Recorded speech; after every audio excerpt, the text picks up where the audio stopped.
I think it's changed in the way that it's approached. And if you're talking about the gender inequality and racial inequality and sexual inequality and that sort of thing, I think the sort of aspect with which it's dealt is different. It's a little more out in the open. And I think that while there have been amazing strides, certainly in trying to understand each other as genders and sexes and races and everything else, that there's still some sort of fundamental disconnect there. It's just been sublimated under this veneer of civilized discourse or political correctness or however we want to call it. So it's still there, and I think that is one of the things that our show points up, is that in the so-called good old days, that people look back on this era with through a veil of nostalgia. You know, it really was a much harder time to be anything but a rich and powerful white male. I think she's come a long way, obviously. I don't think her journey is over by any means. But I think that she has grown up quite a bit, and she's, the first sort of few seasons, the first 3 seasons were all about, especially the second season, it was a big arc, was all about her figuring out, what it meant to be this woman in a man's world, and did she have to be like Dawn, or did she have to be a man, or did she have to play up her sexuality or avoid the whole thing completely? And I think that she's finally sort of starting to figure out who she is and how she can just be herself, and she doesn't have to be either one, but she should just be herself. And I think the idea of the differences and similarities between then and now is one of the most intriguing things about the show for the audience, and just playing that game of comparison. And it's definitely sparked a lot of discussions and questions, and I've been a part of that have been really interesting. People originally first start watching the show, and there's that first funny thing of like, oh wow, my God, look at that, that's so different, we don't do that anymore, and they're drinking all day, isn't that crazy?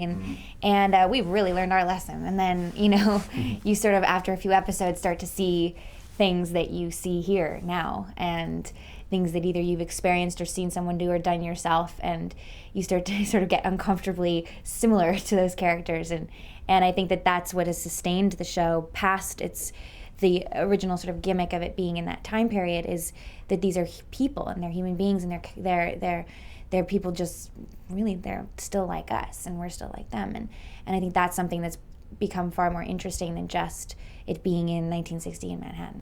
I think that there are the sort of fractured landscape that exists now in television, with 5,000 channels and almost infinite avenues down which to distribute content, has enabled there to be another way to present storytelling in a televised form.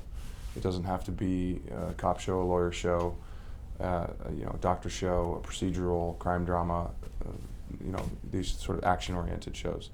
But in the second way, there's become a different way to tell a story now, and I think that things like 24 and the more procedural elements of shows like that, of like sort of solving the mystery or finding the criminal or whatever it is, or diagnosing the disease, or whatever the sort of problem of the problem of the episode is, don't need those shows that need to be wrapped up by the end of the episode, or maybe there's a 2-part episode and that'll wrap it up. But our show, it takes a little longer arc and a little longer view, and so I would say, like, when you say sort of nothing happens in the show, it's much more about what's happening in a way more sort of holistic, whole season approach.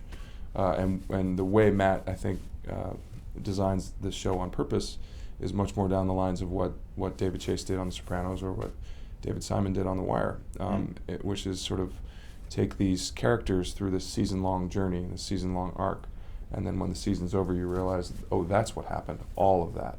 It's not just what happens in one episode versus another episode. So they're very much like chapters in a novel.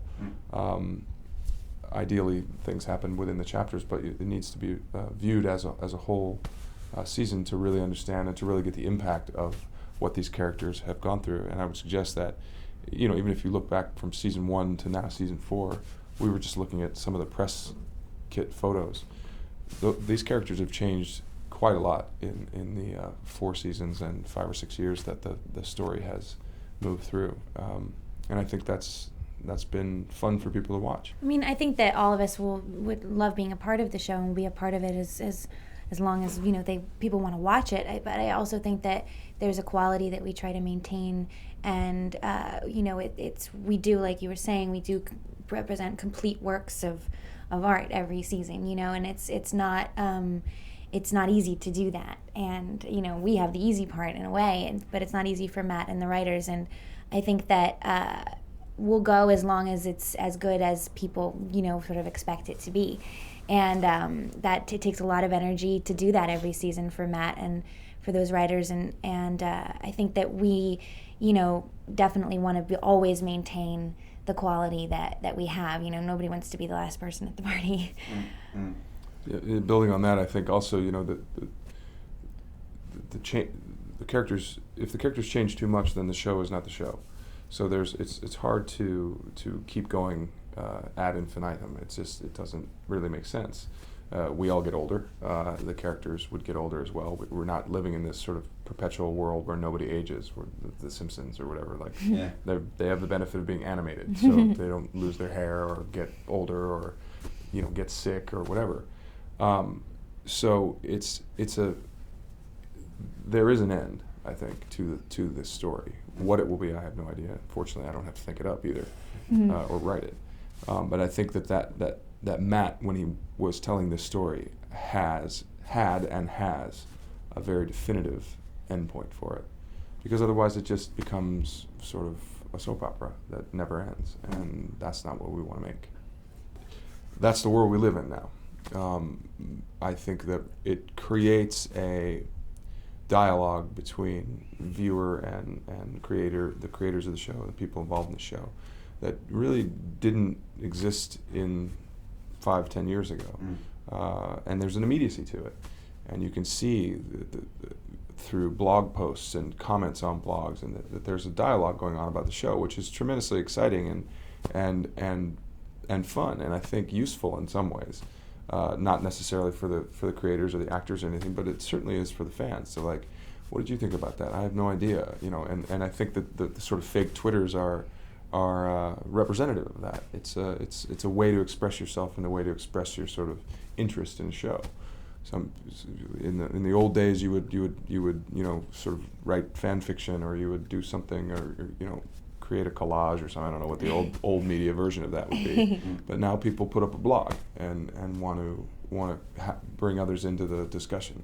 So it's a very new media, kind of exciting way to get the message out to more people, and people are really sort of fiercely, the fans are sort of rabid about the show, and that represents itself in that aspect, which is nice.